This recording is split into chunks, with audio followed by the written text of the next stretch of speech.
naubos yung langis. Ilang thousand times na nag-akyat baba yung piston mo, na nandun yung piston ring sa cylinder wall, wala ibinubugan langis. Ano kaya pwedeng mangyari? Kaya na nga yata. Bakit hindi yan tinignan nung mekaniko na talagang magkakaroon ng damage ang cylinder wall niyan, pati yung piston ring eh. Mga kapatid, may kasama akong certified Ilocano dito. Puro, sabi nga niya. Eh pag sinabing Ilocano, ano ba yun? Pag sinabing Ilocano... Di both, parents. Anong parents? Parents. Hindi, ang mga Ilocano daw ay... Sabi nga. Matipid. Ayan, okay. Matipid. Ngayon, kaya ako naitanong yon, dito, decision making kami. Pumunta si Sir, anong problema kanina, yung pinag-usapan natin, itong Starex mo? Yun nga ho, hindi lang ako satisfied dun sa power. Sa power? Opo. Oo. Tapos? Yan na nga, kaya... Nagpalit ka na ng turbo. Nagpalit po, surplus po ngayon yung turbo. Si Sir nagpalit ng turbo kasi once upon a time in Tarlac. Tarlac ba, no? Opo. Inabot to. Nasira yung turbo niya, nagkaroon siya ng runaway. At habang nagra-runaway, siyempre para ka nasa mausok na kuweba, na kulay puti. So naka-exit ka pa sa Sa gasolinahan lang po. Naka-exit. Opo. Tapos, anong nangyari nun? Tinow ka na? Hindi pa ho tinoto. Bale, yun nga ho. Tingin ka sa camera, Sir. Gwapo-gwapo mo eh. Check namin yung oil. Oo. Nawala na nga. So, assuming ako na yun nga ho yung umusok, lumabas lahat ng oil. So, pinatow na ho namin. Pinatow nyo na? Opo, oo. Nakarating kayo dyan sa Pasay? Pasay, opo. Okay. Pagdating sa Pasay, anong sabi ng mekaniko? Sa kwento pala nga daw ho, turbo talaga. Turbo talaga? Opo, ang problema. So, pinalitan lang ng turbo? Pinalitan ho ng turbo. Medyo may kamahalan ng brand yung turbo. Nag-off po tayo sa surplus. Right after nung palitan ng turbo, bumalik ba yung power? Bumalik naman yung po. Yung malakas na power niya? Sabi mo kanina, hindi. Bitin nga lang ho. Matagal lang ho mag-response. Matagal mag-response. Hindi katulad doon dati ho na at 1,600 RPM. Oo. Yan nga, parang sumisibat na siya. Kasi Sir, tinanong kita kanina, sabi mo, naubos yung langis. Doon ho, nung nasira kami ng turbo. Opo. Sa totoo lang, kung naubos yung langis, ilang thousand times na nag-akyat baba yung piston mo, na nandun yung piston ring sa cylinder wall, wala ibinubugan langis. Ano kaya pwedeng mangyari? Kaya na nga yata. Hindi ba? Kasi nga, ang tanong ko kay Sir, naubos yung langis. Bakit hindi yan tinignan nung mekaniko na talagang magkakaroon ng damage ang cylinder wall niyan, pati yung piston ring eh. Kaya nga sabi ko kay Sir, ito decision making. Kasi kapag ito napalakas ko yung power, baka mamaya meron ngang sirang sensor, yung MAF, o yung baro sensor, or aayusin ko yung turbo, baka may singaw din yung turbo dun sa wastegate kasi ito ay vane type. Diba? Ayusin natin, lilinisin natin. Kaso nung iangat natin yung dipstick, tingnan mo RJ, hindi ko pa yan talaga itinodong ayan, nakikita nyo yung tilamsik na yan, mamaya papakita namin sa inyo kasi ito, papaandarin ko ulit yung engine. Ito pa, tingnan mo.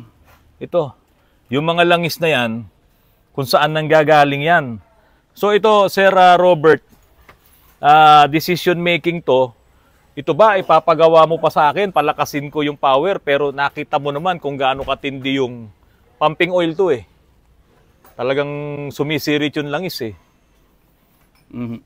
Ano ba ang, sa tingin mo, ikaw? Hindi ako mekaniko dito, kayo po ang mas nakakaalam. So ang gagawin natin dito, Sir, since iiwan mo ngayon to, bukas na bukas, pagaganahin natin, kung makakabalik ka, pag-usapan natin kung ito ba ay ipapa-general overhaul mo na or hindi pa. Kasi ang worry ko dito, pag napalakas ko ang kompresyon nito, naayos ko talaga yung sinasabi mong nawalang power na yon, mas lalong lalakas ang tilamsik niyan, ang blow-by niyan. So ngayon, ito, kasi kanina sabi mo, nung nagpagawa ka ng turbo, meron kang budget na ready. Ngayon ba, Sir, meron ka bang naka-ready budget dito? Kung sakali, yun.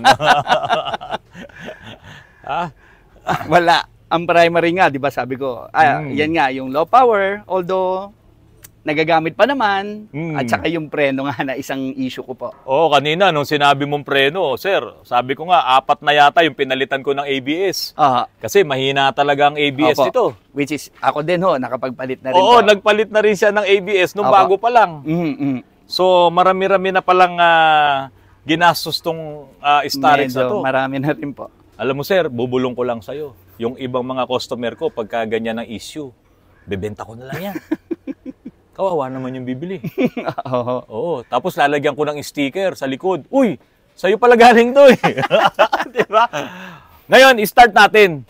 Ipakita ko lang sa inyo yung sinasabi kong tilamsik, yung nakita rin ni sir. Kasi hindi niya nabanggit sa akin kanina na blow by ito eh.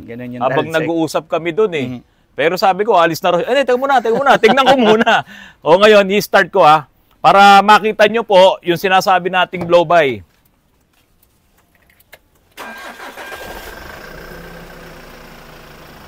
Ayan na. Ang ganda ng minor. Hindi siya hard starting. One click lang, start na siya. Tahimik ang engine. Pero sir, madudumihan ka dyan. Tingnan mo RJ. Hindi ko pa to iaangat ng todo Ayan na Hindi ko pa to inalis. Dahil ito, kapag ka inalis ko, ay talagang mag-aagwasan na yung langis. Ayan na. Okay. Buksan natin to.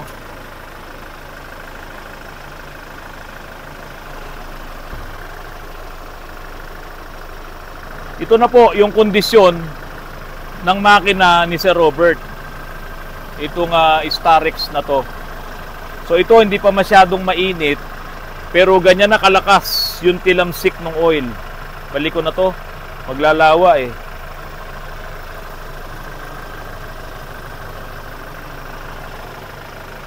Sara ko. Pag ito ni-revolution mo, lalo pa lalakas. Okay, Sir Robert. Ano ang final answer? Hindi nga. You can call a friend. Kayo yata yung bago kong friend. Kaya nga ako nakarating rito eh. Oo. Para sa akin po, ang inyong engine ay hindi na ganun kaganda ang kondisyon. Opo. Ngayon, kung mapapalakas ko pa yung sinasabi mong nawalang power dito, plano ko nga linisin yung turbo. Plano ko talagang ayusin yun. Kaya lang, ito na yung i-expect mo, sir. Kung wala pang budget, pwede mo pang pagtyagaan to. Diba? Itatry kong palakasin, itatry kong ibalik yun na walang lakas. Pero, ang worry ko lang, baka pagka iyan ay lumakas, lalong tumindi yung blow-by mo.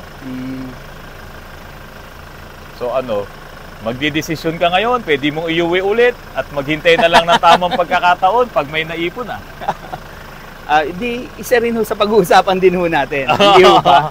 Pag-uusapan din natin, siyempre, about budgeting. Siyempre, para alam din natin kung ano yung pinapasok, yung ipapagawa, kung more or less magkano. So yun po mga kapatid, ang mga sasakyan natin, talagang hindi lang basta aalagaan mo eh. Tulad yung mga na-experience si Robert, nasiraan siya ng turbo, bakit naman itong nakaraang huling gumawa, total, hindi ba nag-top overhaul? Hindi, Nung nasira po yung turbo, iba pa ho yung naging issue ko noon. Meron pa nga palang nabaluktutan ka ng barbula. Napakamalas naman. Nabaluktutan siya ng barbula kasi yung heater, yung glow plug, naputol sa loob. Naputol, opo. Oo. Ngayon, hindi naalis yung yung remnants. Opo, yung pinagputulan yung pinaka-remnants, yung pinakadulo nun, yun yung pinaka-heater, yung coil. Opo. Ano nangyari? Pumasok sa loob, maaari hong pumasok na nga ho yung pinagputulan. Pumuntog doon sa barbula, bumaluktot yung barbula. Barbula po, opo. Napakamalas naman. 'Di ba? So ang dami nang ipinagawa ni Sir Robert.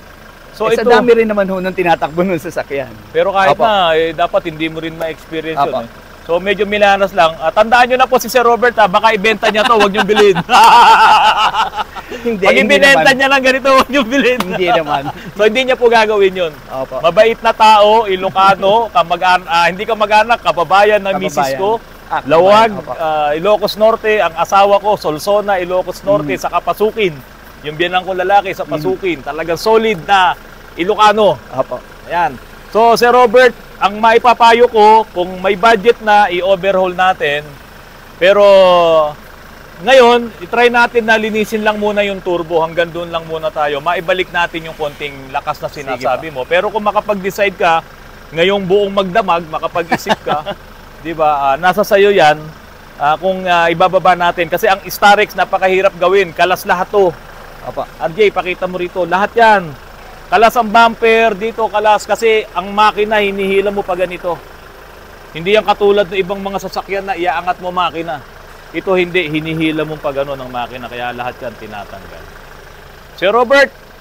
Sige po. Ano? Kaya nga, pag-uusapan pa ho natin. Pag-uusapan namin. Opo, opo. At dahil nandito si Sir Robert, sabi ko sa may-ari nitong, eto na naman, Korean car. Hyundai din, Hyundai. Nandito po sa harap. Ipapakilala ko kay Sir Robert. Sir Robert, halika, papakilala ko sa iyo. Madam! Madam! Halika! So, Sir Robert, meron akong customer. Yung asawa niya, nasaan po yung asawa niyo? Sa BSP po. Nasaan po? Sa BSP po. Saan yun? Bako Sentral ng Pilipinas po. BSP. BSP? Opo. Ay, i-overhaul na to. Oo. Hindi po, wala po. I-overhaul na to. Janitor lang po yun. Oh, nasa BSP na. Janitor po. Okay, si ma'am kasi si Robert, Napakasimple. nagtuturo siya ng nagzumba. Opo. Zumba instructor Apa. siya. Opo. Oh, kaya lang, saan pa kayo galing, ma'am? North Fairview, Quezon City North pa po. Fairview. So, may tagas, may leak yung kanyang sasakyan. Ang nakita namin, leak ng coolant.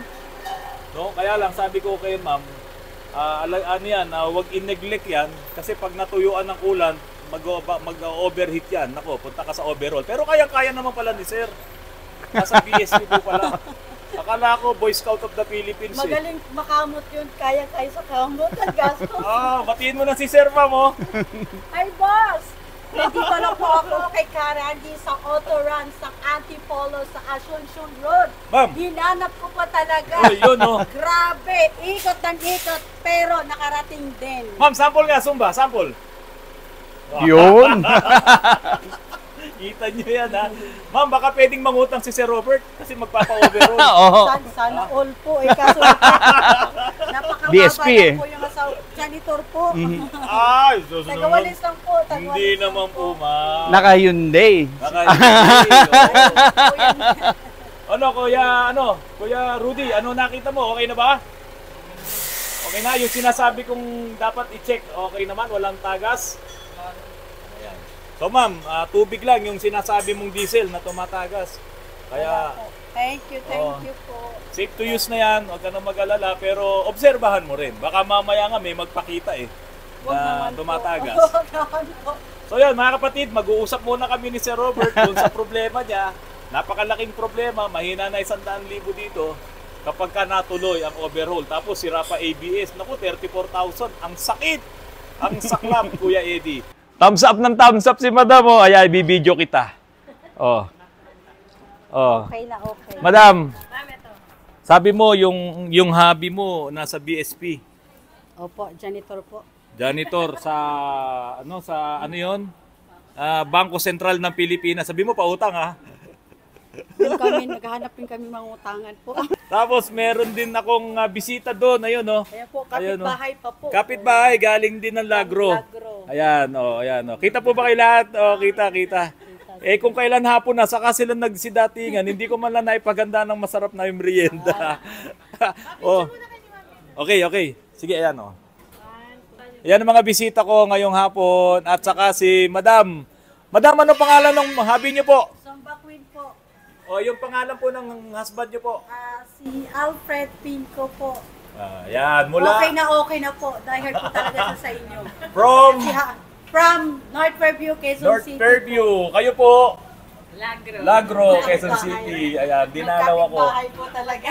Mga taga Quezon City. Oh, shout out kay Kyle. Romy Bautista, may kaibigan akong Romy Bautista, taga Pangasinan. Sir Freddy. Oh, ayan. Pamilya ng ano po ang apelyido? Bautista. Oh, sige, bye-bye. Bye-bye.